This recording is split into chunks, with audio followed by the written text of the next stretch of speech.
ಬಾಗಲಕೋಟೆ ಉಪಚುನಾವಣೆ ರಾಜಕೀಯ ರಂಗು ತಾಳಿದ್ದು ಜಾತಿ ಸಮೀಕರಣ, ಅಭಿವೃದ್ಧಿ ಕಾಮಗಾರಿಗಳು ಹಾಗೂ ಆರೋಪ ಪ್ರತ್ಯಾರೋಪಗಳ ನಡುವೆ ಮತದಾರರ ಮನಗೆಲ್ಲುವ ಹೋರಾಟ ಜೋರಾಗಿದೆ.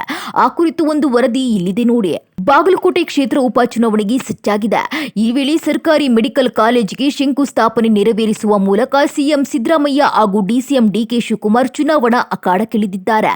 ವೀರಶೈವ ಲಿಂಗಾಯತ ಮತಗಳ ಮೇಲೆ ಕಣ್ಣಿಟ್ಟಿರುವ ಕಾಂಗ್ರೆಸ್ ಬಿಟಿಡಿಎ ಅಧ್ಯಕ್ಷರಾಗಿ ಪ್ರಕಾಶ್ ತಪಶೆಟ್ಟಿ ಅವರನ್ನ ನೇಮಕ ಮಾಡಿದೆ. ಇನ್ನೊಂದೆಡೆ ಬಿಜೆಪಿ ಇದನ್ನ ಚುನಾವಣೆ ಗಿಮಿಕ್ ಎಂದು ಆರೋಪಿಸುತ್ತಿದೆ.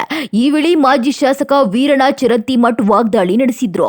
ಮೂರ್ತಿ ರಾಜಕೀಯ ಹಾಗೂ ಮೆಡಿಕಲ್ ಕಾಲೇಜು ವಿಚಾರವನ್ನ ಕಾಂಗ್ರೆಸ್ ರಾಜಕೀಯ ಲಾಭಕ್ಕೆ ಬಳಸುತ್ತಿದೆ ಎಂದು ಕಿಡಿಕಾರಿದ್ದಾರೆ. ಇದರ ನಡುವೆ ಶಿವಾಜಿ ಹಾಗೂ ಬಸವೇಶ್ವರ ಮೂರ್ತಿಗಳ ವಿಚಾರವು ರಾಜಕೀಯ ಕಾವು ಹೆಚ್ಚಿಸಿದೆ. ಅಭ್ಯರ್ಥಿಗಳ ಘೋಷಣೆ ಬಾಕಿ ಇದ್ದು ಬಿಜೆಪಿ ಪರ ವೀರಣ್ಣ ಚರಂತಿಮಠ್ ಹೆಸರು ಕೇಳಿ ಬರುತ್ತಿದೆ. ಕಾಂಗ್ರೆಸ್ ಪರ ಮೇಟಿ ಕುಟುಂಬಕ್ಕೆ ಟಿಕೆಟ್ ಸಿಗುವ ಸಾಧ್ಯತೆ ಇದೆ ಎನ್ನಲಾಗ್ತಿದೆ.